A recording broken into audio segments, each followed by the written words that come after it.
Let us do the sixth question now. A straight wire carrying current of 12 ampere is bent in the semicircular arc of radius 2 centimeters, as shown in the figure. See, this is the figure, right?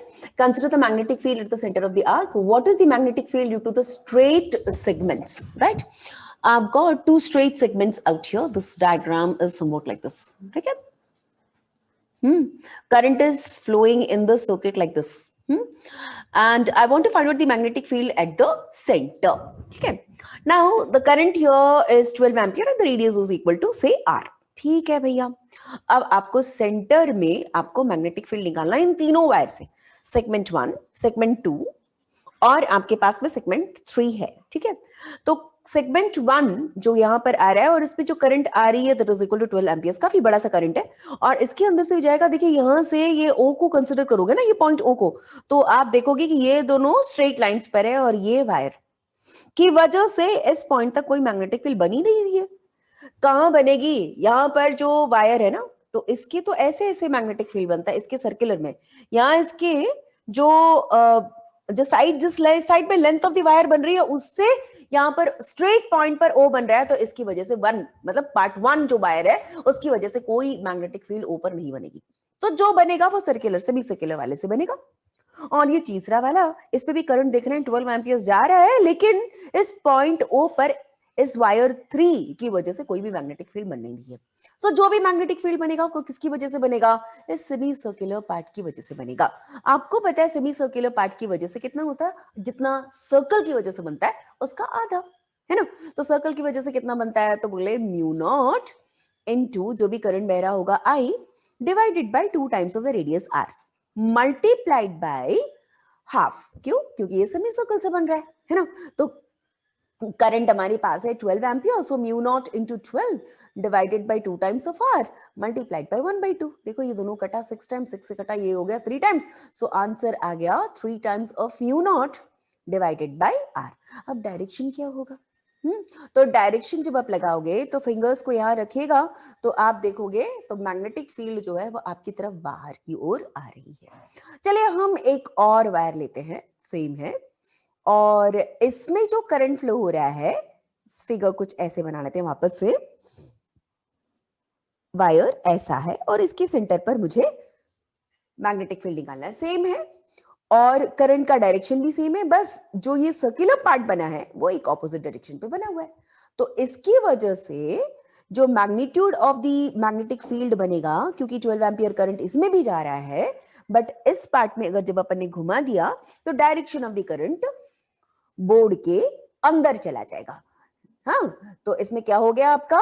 तो ये दूसरा question था in fact. सो इसमें हम देख रहे हैं कि direction of the magnetic field opposite हो जाएगी बच्चों, बट मैग्नीट्यूड पहले के जैसा सेम ही होगा. ठीक है, डायरेक्शन बस बदल गया. ठीक है, okay. Next question, the seventh question. A tightly wound 100 turns का coil of radius 10 centimeter carrying a current of 1 ampere. What is the magnetic field at the center of the coil? भाई simple formula लगाना है. बस फर्क क्या है, यहाँ पर एक टर्न की जगह मेरे पास 100 टर्न है.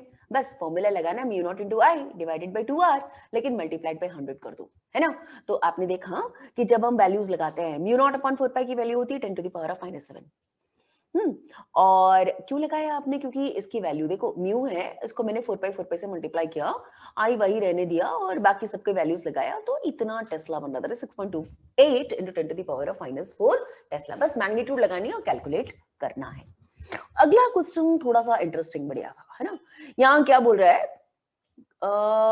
The eighth question he says that the electron in a hydrogen atom circles around the proton with a speed of v in an orbit of radius a. ठीक है. Now he is asking you to calculate the equivalent current, the magnetic field produced at the proton, given that the electron का charge is e coulomb and the radius is r. radius तो दिया ही हुआ है r और v है p. ठीक है. अब ये क्या भैया? ये आपको बोल रहा है कि आपके पास एक इलेक्ट्रॉन है और इलेक्ट्रॉन हाइड्रोजन के एटम में हमें पता है कि वो प्रोटॉन के, एक मिनट एडजस्ट करती हूँ। तो आपने देखा कि एक प्रोटॉन है ना हाइड्रोजन में होता है, सिंपल सिंपल प्रोटॉन है, सिंपल हाइड्रोजन है। तो सिंपल हाइड्रोजन है, इसका मतलब इसके बीचों बीच एक प्रोटॉन होगा और इलेक्ट्रॉन इसके चारों तरफ आर रेडियस लेकर के, रेडियस भी फिक्स होता है लेकिन अपन को यहाँ पर वैल्यूज नहीं लेनी है, सिर्फ आर लेना, जब वैल्यूज आएगा तो लिख लेना, ठीक है। आर रेडियस के रेडियस में से वो घूम रहा है, कौन घूम रहा है? तो बोले इलेक्ट्रॉन घूम रहा है प्रोटॉन के चारों तरफ एक हाइड्रोजन के एटम में। अब बताएं, इसमें बोल रहा है कि इक्विवेलेंट करंट लें। इक्विवेलेंट करंट कैसे बनेगा? तो हम जाते हैं बेसिक्स ऑफ इलेक्ट्रिसिटी में। करंट क्या है? बोलिए। Current is equal to rate of flow of charge. तो करंट के लिए मुझे चाहिए और charge divided by time, rate of flow of charge. Charge तो पता है इलेक्ट्रॉन का ई होता है, लेकिन टाइम में कैसे लाऊं? तो टाइम को लेने के लिए हम मानते हैं कि इलेक्ट्रॉन ए में था और टी समय के बाद वापस घूम के ए में आ गया, तो ये टाइम कितने के बराबर होगा? Distance divided by speed. हमें पता है speed is equal to v और डिस्टेंस जो इसने ट्रैवल किया that is equal to 2 pi r। So t is equal to distance by speed that is 2 pi r divided by v। तो time मिल गया। तो current equivalent will be equal to charge divided by time, charge is e and the time period के लिए अपन ने लिखा 2 pi r divided by v। तो ये मिल गई मुझे करंट इक्विवेलेंट। करंट मिल गया। अब करंट कैरिंग कोई भी चीज हो तो अगर वो घूम रहा है तो उसके चारों तरफ कहीं पर भी तो इलेक्ट्रिसिटी है, तो इसका मतलब मैग्नेटिक फील्ड बनेगा। हम ये मान के चलते हैं कि ये जो करंट फ्लो हो रहा है वो कहाँ हो रहा है? इस सर्कमफ्रेंस के अलोंग। तो सेंटर में मैग्नेटिक फील्ड प्रोड्यूस होगी। तो वही फॉर्मूला लगेगा जो एक सर्कुलर वायर में लग रहा है। तो सर्कुलर वायर के लिए फॉर्मूला क्या है? हमें पता है that is equal to mu not into I divided by 2r, right?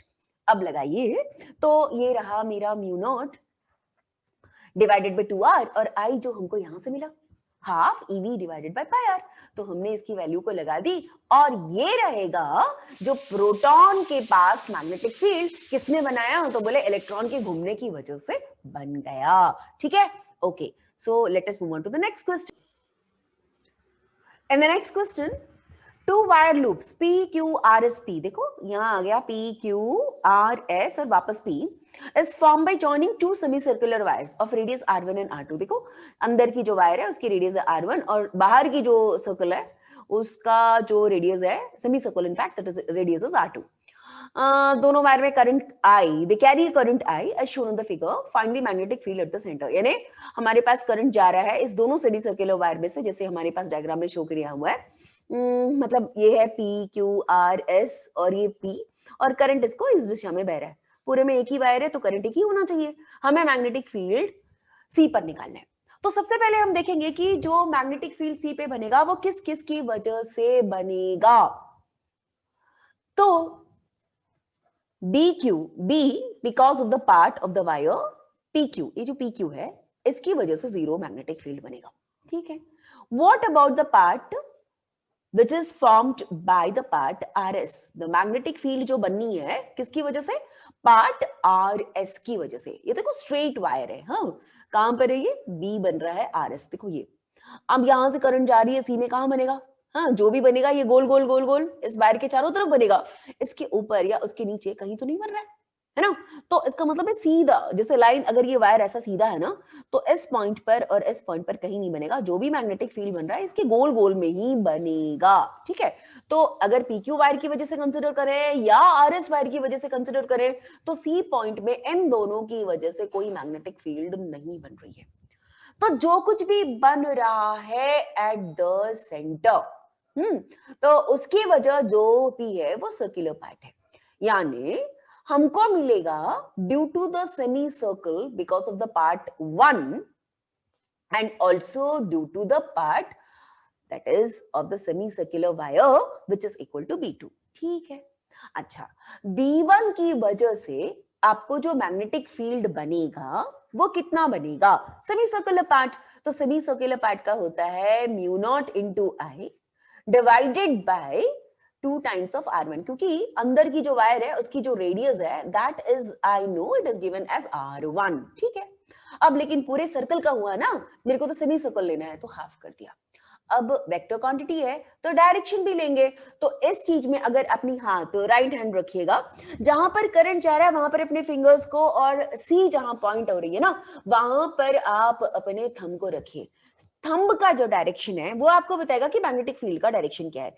तो जो छोटा वाला है ना, अंदर वाला जो ये वाली ये वाली फील्ड है ना, तो इस पे जो बन रही है, इसकी वजह से आपको जो भी आपके पास में आएगा वो बनेगा किसकी वजह से? छोटे से वायर की वजह से। अब ये छोटे से वायर की जो वजह से जो भी फील्ड आपको बनेगा, तो उसका जो डायरेक्शन आपको बन रहा है कि यहाँ पर मैग्नेटिक फील्ड है, वो आपको पेपर से यानी आपके बोर्ड से ठीक बाहर आएगा। तो उसको मैं कैसे रिप्रेजेंट करूंगी? बोर्ड से बाहर आ रहा है तो ये यहां पर आपको रिप्रेजेंट हो जाएगा। Is it clear? This is B1। अब बात आती है कि मैं B2 भी कैलकुलेट कर लूं, तो B2 के लिए क्या फॉर्मूला रहेगा? Mu not into I divided by 2 times of, यहाँ रेडियस है R2, लेकिन जब हम देखेंगे ना तो करंट का डायरेक्शन हमको उल्टा दिखाई दे रहा है। तो अब इसकी वजह से जब मैग्नेटिक फील्ड में right hand rule, thumb rule नहीं, राइट हैंड रूल लगा करके देखूंगी तो मैग्नेटिक फील्ड मुझे अंदर जाता हुआ दिखाई दे रहा है। यानी ये दोनों की जब अपन साइन कंसिडर करेंगे तो they are opposite to each other, right? Okay, तो हमको बी एट सेंटर निकालनी है तो दोनों को मुझे वेक्टोरिकली ऐड करनी होगी। तो B1 की वैल्यू हो गई mu not into I divided by 2 times of R1 multiplied by half, और इस डायरेक्शन को जो बाहर आने वाला डायरेक्शन है उसको मैं पॉजिटिव लेती हूँ, और अंदर जाने वाले डायरेक्शन को मैं नेगेटिव, इसको मैं पॉजिटिव डायरेक्शन मान रही हूँ और इसको मैं नेगेटिव डायरेक्शन मान रही हूँ। तो इसको मैं नेगेटिव डायरेक्शन में लिख करके mu not into I, because I is the same, 2 times of R multiplied by, यहां पर भी हाफ होगा क्योंकि वो सेमी सर्कल है। तो जो जो कॉमन लेनी है उसको कॉमन ले लो, है ना? तो कॉमन ले लिया तो म्यू नॉट कॉमन है, आई कॉमन है, 4 कॉमन है, हाँ, बच क्या गया 1 upon R1 minus 1 upon R2। लेकिन कौन सा ज्यादा है? तो बोले अपवर्ड वाला, है ना? तो अपन को कुल मिला के यहाँ लेना पड़ेगा, यानी कि अपवर्ड आपके बोर्ड से जो बाहर आ रहा है वो वाला मैग्नेटिक फील्ड ज्यादा है, तो नेट मैग्नेटिक फील्ड भी इसी डायरेक्शन पर होगा। ठीक है? So done, please note this down in your notebook.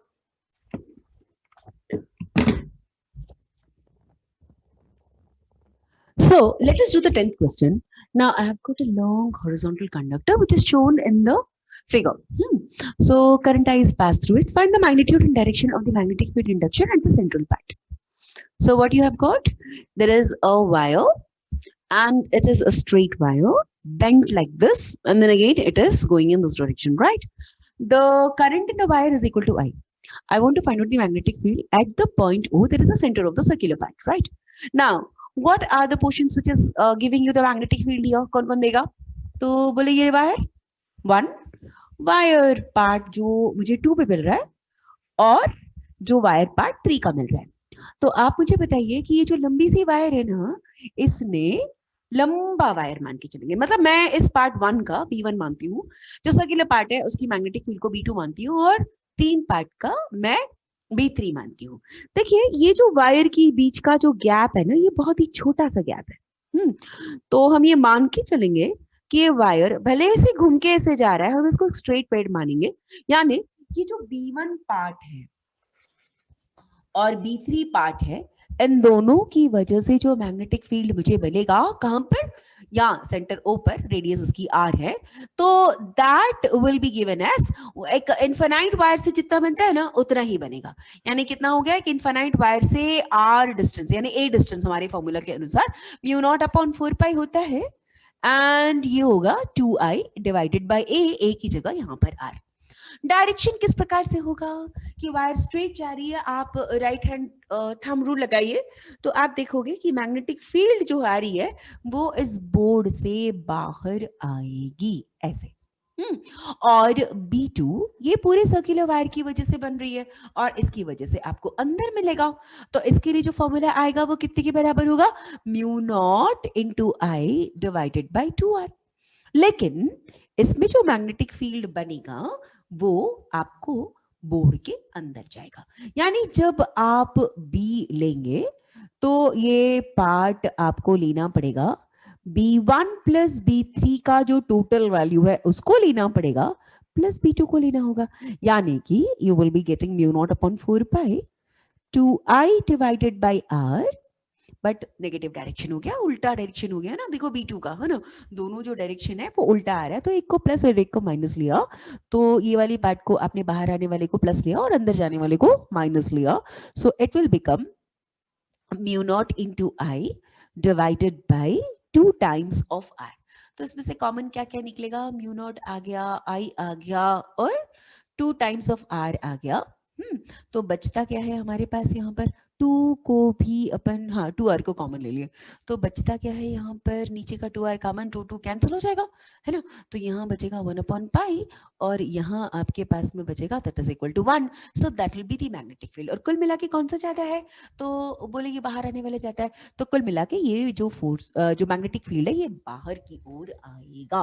तो इसी तरह से आगे और आप प्रॉब्लम्स को ट्राई कर सकते हैं, और बायोट-सावर्ट लॉ, लंबी सी वायर, सर्कुलर वायर, इन सब की वजह से प्रॉब्लम्स आपको मिल जाएगा, ठीक है। PDF will be shared in the YouTube link down, ठीक है, go note it down and do the problems, और बचे हुए प्रॉब्लम्स है 4-5 प्रॉब्लम्स और दिए हुए हैं, इनको आप अपने आप से ट्राई करेंगे। ओके, चलो बाय।